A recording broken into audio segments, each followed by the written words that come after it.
اما بعد. قدرمنو حاضرینو، ډیر خوښیو راځیو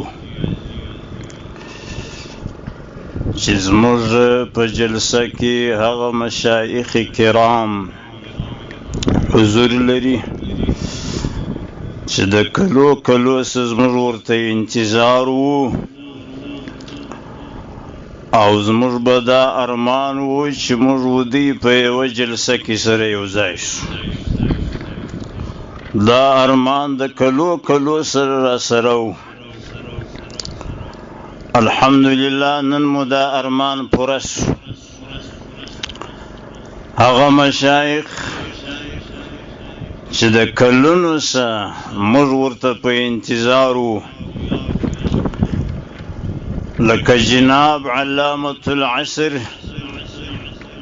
منبع الفصاحة والبلاغة امام المجاهدين حضرت علامة نظر محمد الافغاني حفظه الله تعالى.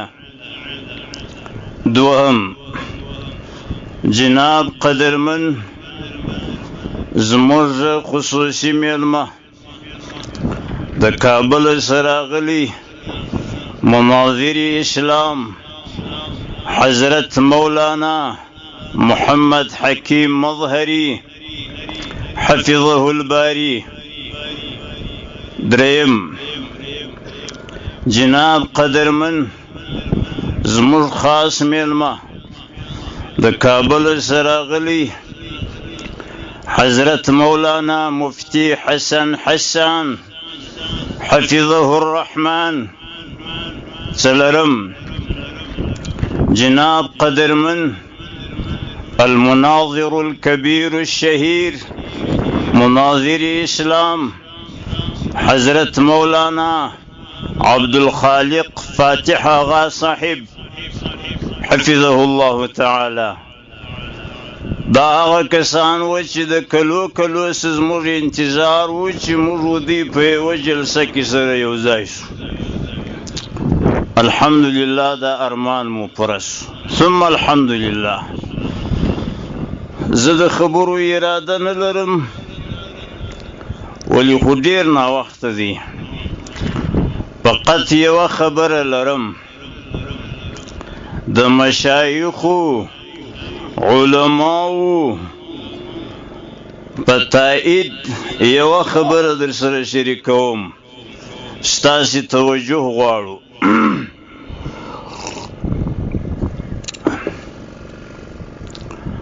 قدرمنو حاضرینو، د ځینو کسانو ناپوهانو جاهلانو په ذهنو کې دا خبره ثبت شوې ده، وایي هغه علما چې پر سلفیانو ردونه کوي، پر وهابیانو ردونه کوي، دغو علماو وایي اختلاف جوړ کړی دی. تاسې به هم دا خبرې اورېدلې وي. هغه علما، هغه مشایخ چې پر سلفیانو، وهابیانو، پنجپیریانو، پر نورو ګمراه ډلو ردونه کوي، وایي دغو علماو اختلاف جوړ کړی دی. اختلاف وایي نه دی ښه. قدرمنو حاضرینو، عجیبه خبره ده. زه خو وایم چې یوه ذره عقل ورسره وي دا خبر به نه وکړي. ګورئ قدرمنو حاضرینو، اختلاف والا موږ نه یو. موږ د منکر رد کوو، د منکر مقابله کوو. هر هغه شی چې په دین کې منکر دی، په اسلام کې منکر دی، د هغه منکر مقابله کوو. او په دغه مقابله قرآن عظیم الشان امر کړیو. حضرت پیغمبر اسلام علیه السلام په دغه مقابله امر کړیو. لوی ذات عز وجل عظیم الشان قرآن کی فرمائی اعوذ باللہ من الشیطان الرجیم بسم اللہ الرحمن الرحیم وَلْتَكُمْ مِنْكُمْ أُمَّةٌ يَدْعُونَ إِلَى الْخَيْرِ وَيَأْمُرُونَ بِالْمَعْرُوفِ وَيَنْهَوْنَ عَنِ الْمُنْكَرِ وَأُولَئِكَ هُمُ الْمُفْلِحُونَ.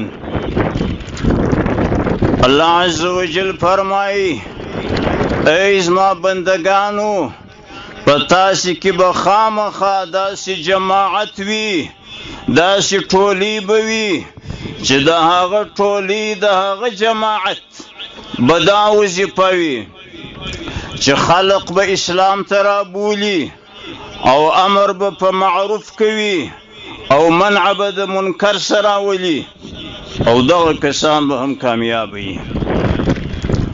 وَلْتَكُمْ مِنْكُمْ علماء پیجی چی دا وَلْتَكُمْ صیغه دا وجوب دا پار دا صیغة الامر او پدیزان پوکی چی دعوت و تبلیغ امر بالمعروف نهی عن المنکر دا هر جاہل وظیفه نده دا هر بی علم سلی وظیفه نده.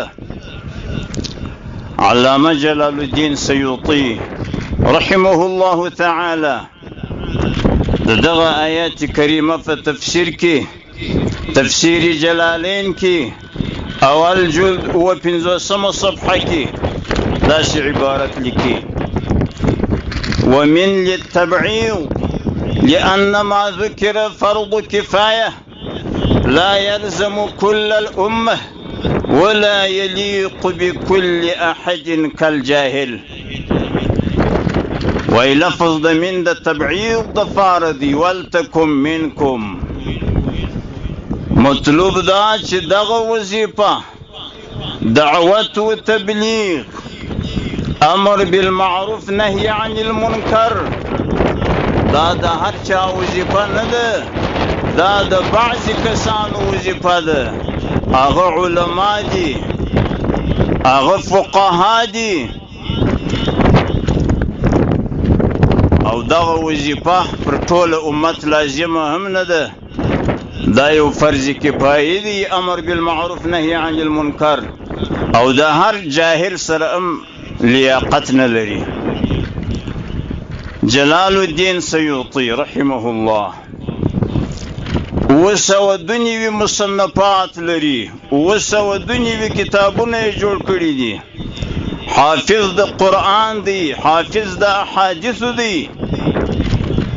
هغه وایي چې دغه آیات کریمه سموږ پوسولو چې دعوت و تبلیغ د هر جاهل وظیفه نه ده د هغه چا وظیفه ده چې معروف و منکر به سره پیژني دا معروف دی دا منکر دی دا به سره پیژني دا به جلا کولی شي دا وظیفه د علماو ده. نو قرآن هم راته وایي چې د منکر مقابله وکړي. حضرت پیغمبر اسلام علیه الصلاة والسلام حدیث مقدس کی فرمائی من رأى منكم منکرا فليغيره بيده فإن لم يستطع فبلسانه فإن لم يستطع فبقلبه وذلك أضعف الإيمان.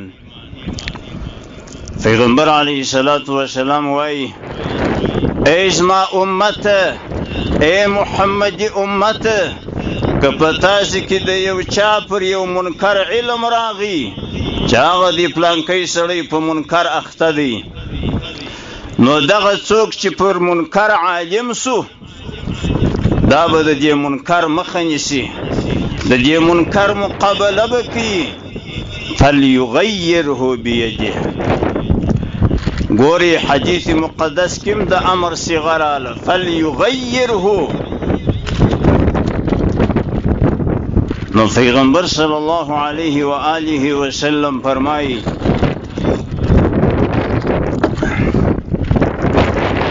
چې که په تاسې کې د یو چا پر منکر علم راغی د هغه منکر مخه به نیسي په لاس که د لاس قدرت نه و په ژبه، که د ژبې قدرت نه و په زړه، یعنی په زړه کې به بد ځینې وړي د هغه منکر څه، دا نو هغه کمزوري ایمان دی. ګوري قرآن کریم هم راته وایي د منکر مخه ونیسه. احادیث نبویه هغه هم راته وایي د منکر مخه ونیسه. اوس نو راسي منکر وپېژني. منکر څه ته وایي؟ ما خالف الشرع، چې د شریعت مخالف وي دغه منکر دی. منکر دوه قسمه دی قدرمنو حاضرینو. منکر دوه قسمه دی. یو هغه منکر دی چې په بد رنګ کې دی، هر سړی په پوهېږي. زنا او غلا او قتل شراب خوري دې ته ورته شیان دا هر څوک په پوهېږي، ښځې و نارینه، لوی و کوچنی. دا هغه منکر دی چې په بد رنګ کې دی. د دې منکر مقابله به هم کوو. بل هغه منکر دی چې په ښه رنګ کې دی. منکر دی حضراتو په ښه رنګ کې دی، په ښه رنګ کې. هغه وهابیت دی، هغه سلفیت دی، هغه پنجپیریت دی، چې د دوی عقاید د سلفیانو وهابیانو عقاید د قرآن سره په ټکر کې دي، د پیغمبر علیه السلام د احادیث سره په ټکر کې دي. دا منکر دی په ښه رنګ کې دی.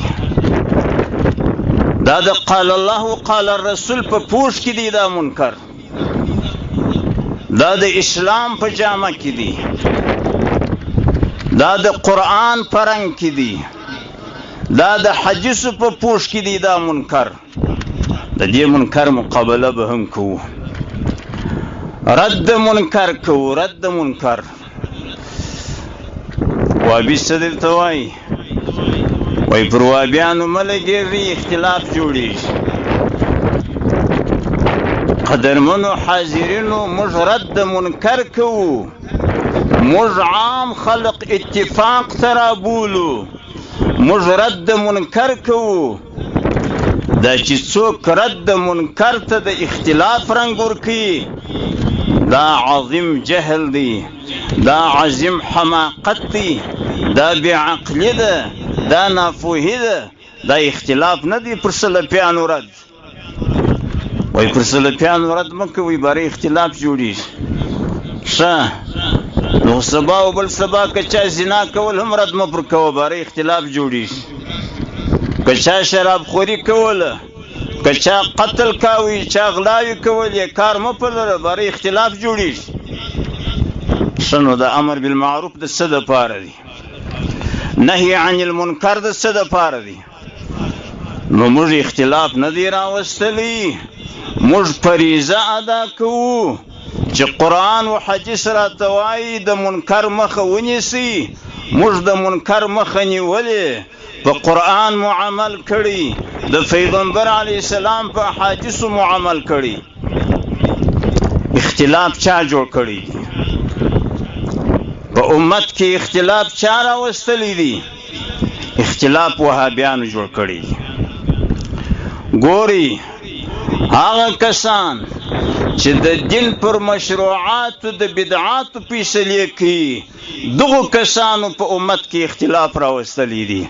هغه وهابیان دي، هغه سلفیان دي، هغه پنجپیریان دي چې د دین پر مشروعاتو د بدعاتو ټاپې وي، یا د شرک ټاپې وي، یا د حرام ټاپې وي.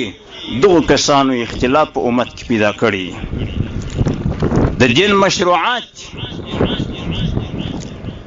د 12مې د ورځې خیرات کول امر مشروع، وهابي دې ته بدعت وایي. په هدیره کې اسقاط ګرځول امر مشروع، وهابي دې ته بدعت وایي. د یو چا لاس ورمچول، د استاذ، د پیر، د مور، د پلار لاس مچول امر مشروع، وهابي دې ته بدعت وایي. د یا رسول الله آواز کول دا امر مشروع، پیغمبر علیہ السلام ته نعره کول یا رسول الله دا امر مشروع دی، یا محمد دا امر مشروع دی. وهابیت بدعت وای. سبحان الله. توسل فذوات فاضلو دا امر مشروع دی، وهابیت بدعت وای. دیتا ورته شیان. نو اختلاف چا جوړ کړی دی؟ اختلاف هغه کسانو جوړ کړی دی چې د دین پر مشروعاتو یې د بدعاتو فیصلې وکړې، په امت کې اختلاف پیدا شو. دغو کسانو اختلاف جوړ کړی دی. په 12 وای خیرات مه کوه، د خیرات دپاره وای ورځ مه معلوموه، د 12 په ورځ کې وای فضیلت نسته، دا یو عادي ورځ ده. دغه ته ورته خبرې کې درته کولې دا سبب د اختلاف دی.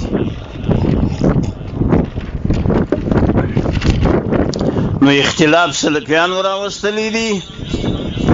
د اختلاف نسبت کې احنافو ته نه کوي. احناف پر خپل حنفي سړک روان دي. دا د 1200 کالو سړک چې روان دی حنفي مذهب، احناف پر هغه سړک روان دي. هغوی اختلاف نه دی جوړ کړی.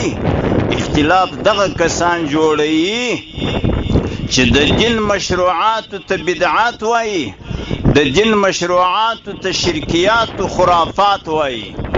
دغه کسانو اختلاف جوړ کړی.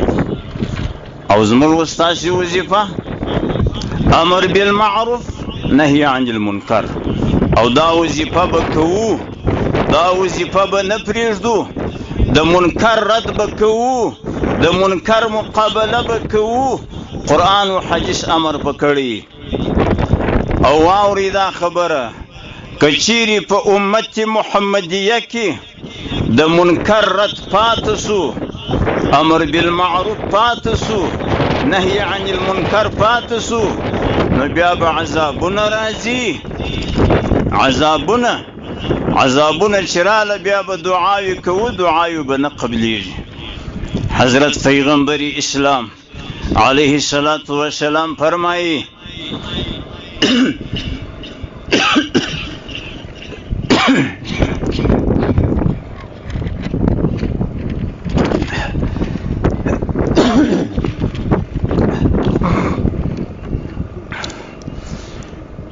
والذي نفسي بيده لتأمرن بالمعروف ولتنهون عن المنكر أو ليوشكن الله أن يبعث عليكم عذابا من عنده ثم تدعونه فلا يستجاب لكم.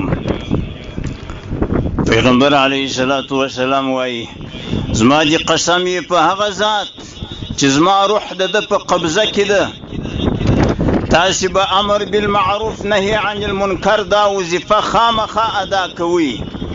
که مو دا وظیفه ادا نه کړله نو بیا به الله عز وجل پر تاسې عذاب راولي، بیا به دعاوې کوي، دعاوې به مو نه قبلیږي. او ګوري که الهي عذاب راغی په دنیا کې، دغه عذاب بیا یوازې صلحاو ته هم نه دی متوجه. دا صلحاو ته هم ورځي، ظالمانو ته هم ورځي، فاسقانو ته هم ورځي. الله عز وجل قرآن کریم کې فرمایي واتقوا فتنة لا تصيبن الذين ظلموا منكم خاصة.